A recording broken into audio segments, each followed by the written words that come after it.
नमस्कार मित्रांनो, तुम्हा सर्वांचं माझ्या YouTube चॅनलवर पुन्हा एकदा खूप खूप आणि मनापासून स्वागत आहे। आजच्या व्हिडिओमध्ये आपण बघूया राज्य अधिकारी कर्मचाऱ्यांच्या संदर्भात दिनांक 5/3/2026 रोजी निर्गमित करण्यात आले 4 मोठे महत्त्वपूर्ण शासन निर्णय। व्हिडिओला सुरुवात करण्याअगोदर तुम्हाला एक विनंती, चॅनलवर पहिल्यांदाच भेट देत असाल तर चॅनलला सबस्क्राइब करा आणि व्हिडिओला एक लाईक करायला विसरू नका। चला तर मग सुरू करूया आजच्या व्हिडिओला। राज्य अधिकारी कर्मचाऱ्यांच्या संदर्भात दिनांक 5/3/2026 रोजी 4 मोठे महत्त्वपूर्ण शासन निर्णय निर्गमित करण्यात आलेले आहेत। 1.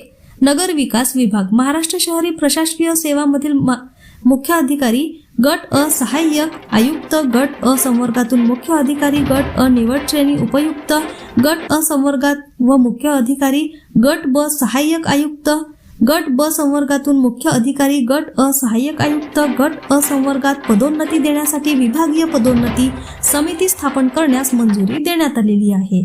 2. शालेय शिक्षण व क्रीडा विभाग, लेखाशीर्षक क्रमांक 2202100173 अंतर्गत 4 निवृत्ती वेतन विषयक खर्च या उद्दिष्टाखाली निधी वितरित करण्याबाबत शालेय शिक्षण व क्रीडा विभाग मार्फत मंजुरी देण्यात आलेली आहे।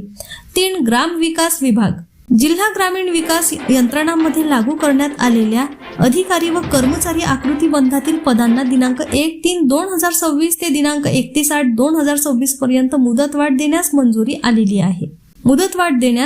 देण्यात आलेली आहे। 4.